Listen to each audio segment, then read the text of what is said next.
सारी जाति एक है, चाहे वो ब्राह्मण हो, चाहे वो वैश्य हो, चाहे वो शूद्र हो, सब एक ही जाति में आते हैं। सबको हमें एक हिंदू मान के चलना चाहिए। दूसरी चीज, जो रावण है, जिनके सब नाम लेते हैं, चंद्रशेखर रावण, वो दोगली राजनीति करते हैं। एक तरफ कहते हैं कि मैं उस समाज के लिए राजनीति कर रहा हूं, दूसरी तरफ उसी समाज का लड़का दिल्ली में मर जाता है, उस पे एक शब्द इनके मुंह से नहीं निकलता है कि एक निंदा ही कर दे, निंदा नहीं तो परिवार को शोक जाहिर कर दे। तो ये राजनीति मैं आपसे पूछना चाहूंगा, या अपनी जो भी देख रहे हैं दर्शक, उनसे पूछना चाहूंगा, ये दो प्रकार की राजनीति कैसे कर लेते हैं? इनको बस इजराइल पे बोलना है, इनको अमेरिका पे बोलना है, लेकिन जो इनके बगल में इनकी जो लोकसभा लगी नगीना, उसी से जुड़ा हुआ दिल्ली था। दिल्ली के बारे में, दिल्ली में एक लड़का नौजवान जो केवल होली खेलने के लिए मारा गया, उस पर इनकी आवाज नहीं निकली। दूसरी तरफ ये जो है हमारी बहन, जो लगातार बोलती आ रही है, मैं समझता हूं सरकार को उनकी बात सुननी चाहिए और ऐसे लोगों पर कड़ी से कड़ी कार्रवाई करनी चाहिए जो केवल जाति के नाम से आगे तो पहुंच जाते हैं, लेकिन आगे पहुंचते ही सबसे पहले उसी जाति को बुलाते हैं, वो दूसरों के नेता हो जाते हैं। जिसने तुमको नेता बनाया, तुम उसको छोड़ के दूसरों के नेता हो रहे हो, तो इसकी मैं कड़ी से कड़ी निंदा करता हूं। और समाज को जागने का समय आ गया है। आपने बहुत उदाहरण देख लिए, लेकिन कहीं भी मैंने चंद्रशेखर रावण का एक भी बयान नहीं सुना। जो बांग्लादेश में मरा, वो भी था इन्हीं के समाज का। क्या बांग्लादेश में मरने वाले हिंदू पे ये बोल पाए? नहीं बोल पाए। बोलेंगे देश के बाहर का मुद्दा है, तो देश के बाहर के मुद्दे पे इजराइल और यूएस पे इन्होंने कैसे बयान दे दिया? मैं आप सबसे पूछना चाहता हूं, आप अपनी बात बताइए, ये किस समाज के नेता हैं? ये केवल ढोंगी हैं, दोगले हैं, ये केवल सत्ता का भोग करना चाहते हैं, जिसलिए आए। आगे वाले चुनाव में सबने जो गलती करी है उसको सुधार करेंगे और इनको उखाड़ फेंकेंगे। क्या कहना चाहेंगे, बहुजन समाज पार्टी और चंद्रशेखर रावण दोनों का कितना है मुकाबला? बहन सुश्री मायावती जी के सामने चंद्रशेखर रावण कितने अनुभवी हैं, कितने योग्य हैं? बहन सुश्री मायावती जी ने कभी भी, मैंने देखा कि जातियों पे बहुत ज्यादा नहीं ध्यान दिया कि वो जातिवाद में बांटे, लेकिन इनकी जो राजनीति की शुरुआत थी वो केवल जातिवाद पे थी। तो मैं जब पूछना चाहता हूँ, आप एक जाति को लेके चल रहे हो, तो आप फिर अखिलेश यादव से भी गठबंधन करने के लिए तैयार हो, आप कांग्रेस से भी गठबंधन करने के लिए तैयार हो। क्या वो भी आपकी जाति, जिस जाति विशेष से आप आ रहे हैं, जिसको आप लेके चल रहे हैं, क्या उनके लिए वो कुछ बोलते हैं? क्या उनकी वो राजनीति करते हैं? उन्होंने हमेशा भोग की राजनीति करी, भ्रष्टाचार में लिप्त लोगों के साथ जाने का प्रयास किया और केवल सत्ता के भोग के लिए बैठे हैं। मैं समझता हूं ये बहुत गलत है। और सुश्री मायावती आज भले ही उनका एक विधायक हो, लेकिन वो संघर्ष कर रही हैं, लोगों के बीच हैं, और जो देश के मुद्दे हैं उस पे उनका हर बयान आता है। तो मैं ऐसे लोगों को प्रणाम करता हूं और ऐसे दोगले लोगों का आप सबको चेहरा दिखाना चाहता हूं। क्या कहना चाहेंगे सर? डॉक्टर रोहिणी घावड़ी ने कहा है कि एक वाल्मीकि समाज की बेटी को न्याय नहीं मिल पाया, अब मेरी लाश पर राजनीति करना तुम। दुनिया जानती है कि वो किसके लिए कह रही और किस पर आरोप लगाते चली आई, तो क्यों नहीं कार्रवाई कराती भारतीय जनता पार्टी की सरकार? भारतीय जनता पार्टी तो कहती है हम बेटी बचाओ बेटी पढ़ाओ का अभियान चला रहे हैं। देखिए, ऐसा है कि रोहिणी घावड़ी जी जो भी करे, उनका मुद्दा 6 महीने से चल रहा है, मैं उसमें संज्ञान लेता हूँ। कभी कभी मैं देखता हूँ ट्विटर पर करती रहती है, एक्सेंडल बोलती हैं। एक महिला आयोग बना हुआ है, मेरा कहना है मतलब ये सरकार उसमें संज्ञान ले, प्रॉपर थ्रू एक चैनल जाए, जैसे एक संसद के सदस्य हैं, वो हो सकता है कोई कार्रवाई करने में बाधा आ रही हो, वो महिला आयोग जो है अपनी बात रखें और एफआईआर दर्ज कराएं उनके साथ। हम योगी सेना भारत से हैं, हम योगी सेना भारत उनके साथ पूरी खड़ी है। और रही बात चंद्रशेखर रावण की, चंद्रशेखर रावण जिस समाज से आते हैं उसी समाज के किसी बालक की हत्या हो जाती है, वहाँ नहीं जाते हैं। अभी 6 मार्च को मिथुन रावत की मुसलमानों ने हत्या कर दी, बाराबंकी में, लखनऊ कुर्सी रोड पड़ता है, वहाँ हत्या कर दी। वहाँ पे उनका कोई नुमाइंदा नहीं गया, कोई कहीं नहीं गया, सिर्फ वो अपने दलित समाज शोषित वंचित की लड़ाई लड़ते हैं। किस लिए लड़ते हैं? कि भाई उनको बाप की बपौती समझते हैं, और वो लड़ाई लड़ते हैं और सभाएं करते हैं, गोष्ठी करते हैं। मिथुन रावत क्या वो दलित नहीं है? वो उसके आप क्यों नहीं गए? क्योंकि वहाँ मुसलमान ने हत्या करी, इसलिए आप वहाँ नहीं गए। और रही बात रोहिणी घावड़ी की, ये बहुत ही ओछी मानसिकता का व्यक्ति है। ये पहली चीज, जिस समाज का है उसी समाज पे लाश पे राजनीति करने वाला आदमी है। ये कभी भी अपने समाज में हित नहीं चाहता है। अच्छा सर, आपने कहा दलित शोषित की राजनीति कर रहे हैं, तो दलितों की मसीहा तो बसपा सुप्रीमो सुश्री बहन मायावती जी कही जाती हैं। बसपा के संस्थापक मान्यवर कांसी राम साहब ने कहा था कि बीएसपी की क्या पहचान, नीला झंडा हाथी निशान। तो क्या लगता है कि 2027 के चुनाव में चंद्रशेखर रावण बसपा का वोट काटने में सफल हो पाएंगे क्या? ये वोट कटवा ही सिर्फ है, ये वोट कटवा राजनीति कर रहे हैं, वोट कटवा ही करेंगे। लेकिन ये रही बात मायावती जी की, तो मायावती जो दलित पहले भी मानता था, वही मानता। मायावती भले ही 400 मतलब 300 सीट में से 1 सीट आ गई, लेकिन उनका वोट परसेंटेज कम नहीं हुआ। उनको वोट बराबर मिला, ये वोट कटुआ लोग हैं। ये आज आए कल चले जाएंगे। आपने एक समय में सुना होगा 2014 में आम आदमी पार्टी का, आज आम आदमी पार्टी का कोई जिलाध्यक्ष नजर आता है?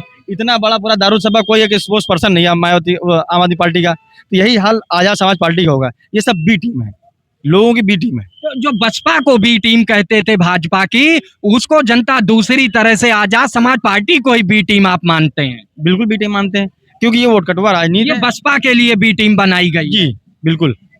तो क्या लगता है 2027 में कितना टक्कर दे पाएंगे ये बहन जी को? ये तो खैर विधानसभा, ये तो खैर संसद लोकसभा के सदस्य हैं।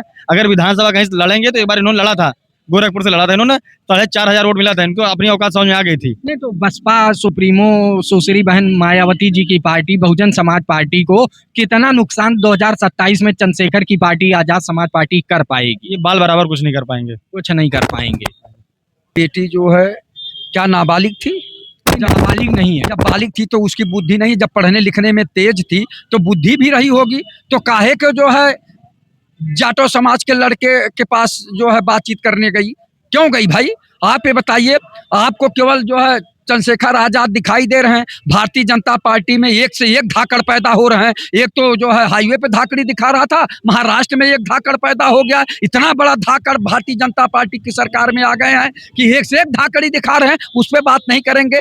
अरे अगर घावड़ी जी में इतनी शक्ति है, हिम्मत है, तो आके जो है लखनऊ में और दिल्ली में जो है उसका प्रतिकार करे कि हमारे साथ अन्याय अत्याचार हुआ है। और दूसरी बात कि आप बालिग थी, समझदार थी, तो आप फिर क्यों ऐसा कदम उठाई? आप आरोप लगा रही हैं, क्या मालूम आप ही जो है कोई कुचक्र रचा हो किसी व्यक्ति की छवि को गिराने के लिए। नहीं तो आप आइए, ये सरकार है, भारतीय जनता पार्टी की सरकार है, अमृतकाल चल रहा, इसमें लोग बताते हैं सबको न्याय मिलेगा, नहीं तो कि सबको न्याय मिलेगा। बेटी बचाओ बेटी पढ़ाओ का नारा दिया जा रहा है और डॉक्टर रोहिणी घावड़ी को न्याय नहीं मिल रहा, इसे किस रूप में देखते हैं?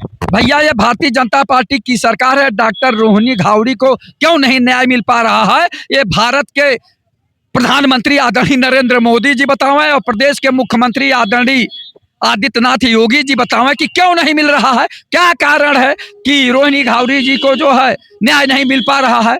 और जब ये एमपी हुए हैं तब ये सब बवाल शुरू होता है। आज हम लोग भी रोड पे हैं, आपको बता दे पांडे जी, रोड पे हैं तो कोई नहीं आ रहा। आप अभी किसी बड़े पद पे चले जाएंगे तो तमाम तरह के लोग आके आराम शराब का आरोप लगाएंगे। ये गलत है, किसी की भी छवि खराब नहीं करना चाहिए। सबसे बड़ी बात है जो हाईवे पे धाकड़ी दिखा रहे हैं, मंदिरों में धाकड़ी दिखा रहे हैं, ये बंद होना चाहिए। महिला सुरक्षा की बात भारतीय जनता पार्टी कहती है, बेटी पढ़ाओ बेटी बचाओ। अब बताइए, महिला आयोग के अध्यक्ष है उसमें फंस गई, तो अब सोच लीजिए भारतीय जनता पार्टी का क्या क्या वो बात है। तो यही है भारतीय जनता पार्टी का चाल चरित्र चेहरा उजागर हो गया है। ऐसा कुछ नहीं, उनको न्याय मिलेगा। कंप्लेन हुआ है, सारी चीजें, पुलिस अपना कार्रवाई कर रही है। रही बात चंद्रशेखर रावण, दलित की बात करते हैं, रोहिणी घावड़ी भी दलित बेटी है। और रोहिणी घावड़ी जब ये संघर्ष कर रहे थे, चुनावी संघर्ष या नेता बनने की, रोहिणी घावड़ी ने उनका बहुत साथ दिया था। लेकिन रोहिणी घावड़ी को यूज करके चंद्रशेखर रावण ने छोड़ दिया। जो चंद्रशेखर नगीना से सांसद है वो, ठीक है, यही आरोप है और सत्य है आरोप। लेकिन अब क्या कानूनी दांव पेच है, उसको पकड़ के जेल में नहीं डाला जा रहा है।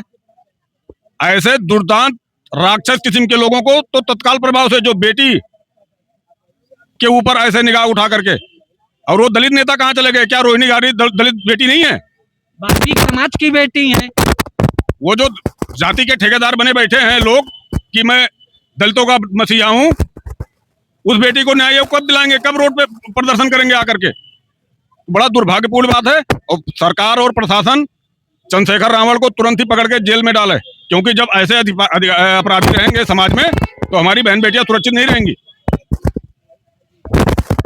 क्या कहना चाहेंगे सर? डॉक्टर रोहिणी घावड़ी ने कहा है कि अब मेरी लाश पर राजनीति करना, तुम वाल्मीकि समाज की बेटी को न्याय नहीं मिल पाया, क्या कहते हैं? इसमें भारतीय जनता पार्टी के कहीं ना कहीं कमी है, उस पर सख्त कार्रवाई होना चाहिए, इसकी सदस्यता जानी चाहिए। चंद्रशेखर रावण जैसा गंदा व्यक्ति जो लगातार असमानता की बात करता हो, हम गंदी भाषा का प्रयोग करता हो, समाज को तोड़ने की बात करता हो, सांसद होते हुए भी अपने पद की गरिमा न रख पाए, तो वो एक महिला और बेटी और उनकी सुरक्षा क्या कर पाएगा? उसको तत्काल प्रभाव से भारतीय जनता पार्टी को, और मैं तो माननीय लोकसभा अध्यक्ष ओम बिरला से भी निवेदन करूंगा कि इसकी सदस्यता तत्काल प्रभाव से खत्म करने का काम करें। और उसको घावरी जो उनकी प्रेमिका थी, जिनके साथ उन्होंने लव इन रिलेशनशिप में रही और उनका शारीरिक शोषण, मानसिक शोषण भी किया, और उसके बाद भी उनको एक नेग्लेक्ट की तरीके से यूज एंड थ्रो जिसको कहते हैं कि प्रयोग किया और फेंक दिया। इस तरीके के गंदे मानसिकता वाले नेता को, सांसद को, चंद्रशेखर रावण को तत्काल प्रभाव से सांसदी से त्यागपत्र दे देना चाहिए। और इसको माननीय ओम बिरला से और भारतीय जनता पार्टी के प्राइम मिनिस्टर माननीय नरेंद्र मोदी जी से मैं निवेदन करना चाहता हूं कि इसको तत्काल प्रभाव से हटाने का काम करें। क्या मांगने की चीज नहीं होती है, यह न्याय करने की चीज होती है। और वो कोर्ट को खुद संज्ञान लेकर के, अगर कोई अपराधी है और बेखौफ समाज में अराजकता फैला रहा है, तो उसको ये कोर्ट को ये पावर है कि खुद संज्ञान में लेकर के उनके ऊपर कड़ी कार्रवाई करे। ठीक है, अगर ये जस्टिस में कहीं पर भी डिले हो रहा है तो जस्टिस डिनाइड होता है। तो यहाँ पे अगर डिले हो रहा है तो जस्टिस पूरी तरह से डिनाइड है। और ऐसे मामले में जो भी न्याय कानून की निगाह में, जो भारत का सर्वोच्च कानून है, उस निगाह में कोर्ट को पुनः अपने खुद संज्ञान में लेकर के इन पर कड़ी से कड़ी कार्रवाई करनी चाहिए, जो भी दोषी हों। अब उसकी जांच भी सीबीआई भी कर सकती है और दूसरी एजेंसियां कर सकती हैं, लेकिन अगर वो तथ्य है तो उस पर कड़ी से कार्रवाई होनी चाहिए। क्या लगता है सर, बसपा सुप्रीमो सुश्री बहन मायावती जी 2027 में सरकार बनाने का दावा कर रही हैं और चंद्रशेखर रावण आजाद समाज पार्टी दावा करते हैं कि दलित समाज अब उनके साथ है। क्या देखते हैं, किसके साथ रहेगा दलित समाज? देखिए, पहली बात है कि किसी भी समाज को दशा और दिशा देने के लिए आपको खुद के चरित्र पे बहुत मजबूत रहना पड़ेगा। तो जब जिसका चरित्र ही समाज में इस तरह से उपद्रवी है, तो ऐसे केस में अगर वो समाज में कोई अपनी छवि बनाना चाहते हैं तो वो छवि पूरी तरह से धूमिल हो जाएगी। और कोई भी व्यक्ति जिसको अपने वाणी पे नियंत्रण नहीं है, जिसको अपने इंद्रियों पे नियंत्रण नहीं है, जिसको अपने भूख पर नियंत्रण नहीं है, वो त्याग तपस्या वाला जो है राष्ट्र का नेता बन ही नहीं सकता है। ये उसके लिए सबसे बड़ा दुर्भाग्यपूर्ण है। ये संविधान को चुनौती देता है कि एक महिला अपने खुद को न्याय पाने के लिए दर दर की ठोकरें खा रही है, लिख रही है और ऐसी बात कर रही है कि उसको न्याय की कहीं से अपेक्षा नहीं हो पा रही है सरकार में। तो ये तो सरकार का दायित्व तो बनता है कि वो जो आरोप लगा रही है उसको जो है संज्ञान में लेकर उसकी निष्पक्ष जांच कर एफआईआर दर्ज की जाए और उनके खिलाफ मुकदमा चलाया जाए। और ये सरकार तो ऐसे भी कहती है कि बेटी बचाओ बेटी पढ़ाओ। जब महिलाओं का ही मान सम्मान सुरक्षित नहीं है तो आप ऐसे खोखले दावे क्यों कर रहे हैं? आखिर चंद्रशेखर आजाद के खिलाफ एफआईआर दर्ज क्यों नहीं हो रही है? जब जो है बड़े बड़े लोग चले गए, क्या कहते हैं, अभी कुलदीप सिंह सेंगर जेल में चले गए, तो चंद्रशेखर रावण के खिलाफ एफआईआर दर्ज क्यों नहीं हो रही है? ये बहुत बड़ा प्रश्न चिन्ह लगाता है उत्तर प्रदेश सरकार की ओर और जो है संविधान की ओर और संवैधानिक ताकत को रखने वाले जो है सत्ताधारियों पर कि आखिर इतना समर्थन चंद्रशेखर रावण को क्यों, कि जो है उनको इतनी सिक्योरिटी या उनके खिलाफ एफआईआर दर्ज नहीं हो रही है। एक महिला का दर्द नहीं समझ पा रही है ये सरकार। तो इसमें उनको संज्ञान में लेकर के कार्रवाई करनी चाहिए, एफआईआर दर्ज करनी चाहिए और उनको उनके खिलाफ जो भी नियमानुसार कार्रवाई है उसको तत्काल करना चाहिए सरकार को। ठीक।